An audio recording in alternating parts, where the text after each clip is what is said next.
Now we're going to talk about what people are finding. This is their experience, and this is how their car search is playing out.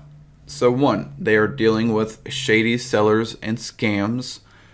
Sellers that they don't disclose hidden problems, and they themselves are very sketchy.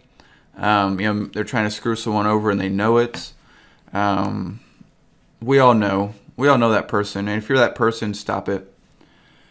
There's a lot of scams that they're dealing with. People from other countries posting here. Those too good to be true ads that you can buy a 2010 Tundra for $21.48, $2,100, whatever. Just send us your email, and then they reply that, hey, kindly send a cashier's check. My mother's out of town. These are rampant, and the car industry attracts the worst people. And there's two ways you can make a quick $1,000 in like a day or two: drugs and flipping cars. And a lot of people aren't willing to do drugs, and they flip cars because they don't want to go to jail. That's just how it is.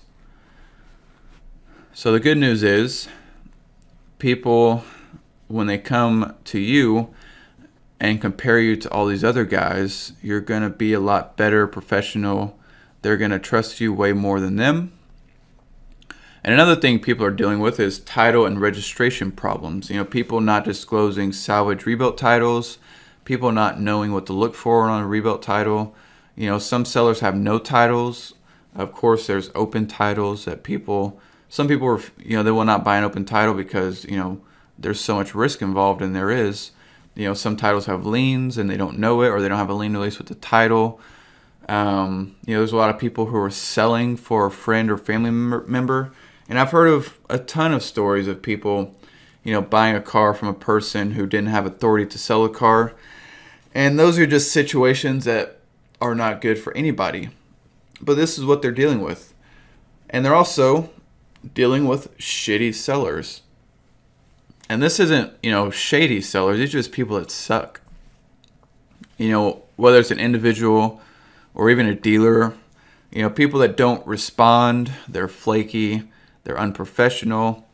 And I'll go over each one individually. So let's say non-responsive. This might be somebody who's too busy to sell a car, but they decide, whatever, I'll throw it on Craigslist and see what happens. And they might reply once a week to all the people that have messaged them. That's not good for anybody, because if someone's in the market for a car, they're in the market now typically. So they don't, they reply to all these people's posts and they don't get any responses, maybe 1 out of 10. And yeah, I did an experiment with this where I went across like 20 or 30 cars, and I emailed and texted all these ads and said, hey, is this car available? And I swear to you, like 5 people out of 30 replied at all. And like 1 or 2 replied within an hour. This is ridiculous. You can easily stand head and shoulders above everybody and sell your car faster just simply by replying within less than 30 minutes. A lot of people are flaky. Sellers will set an appointment to meet, sellers will set an appointment to meet and then cancel it or never even show up. Yeah, stuff like that. And, buyers are the same. This is both sides. They're unprofessional sellers, people that are just hard to deal with. They set a time for 5:30. They show up at 5:45. They make excuses. They forget their paperwork, whatever. There's no shortage of people out there like that.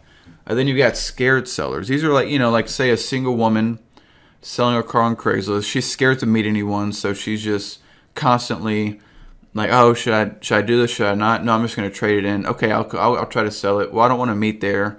And it doesn't have to be single women. It can also be, guy or anybody who are just scared to meet someone in public.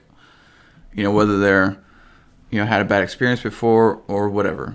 Then there's so many bad ads out there. I can't believe how many bad ads just have no effort in them.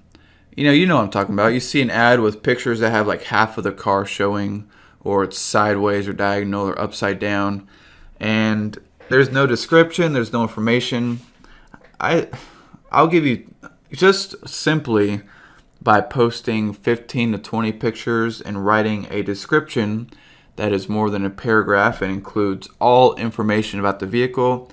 And then secondly, if you reply to every customer within 30 minutes, those two things alone could change your business. If you're out there and you're flipping cars and you're having trouble selling, and you look at your ads and we got 3 pictures, well, no shit.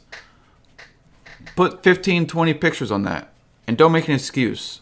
All of our cars have 30 to 40 pictures, whether it's a 99 Taurus or a 2015 BMW. They've all got at least 30 pictures. There's no excuse other than you're a lazy person. So do it. 15 to 20 pictures, that is the minimum.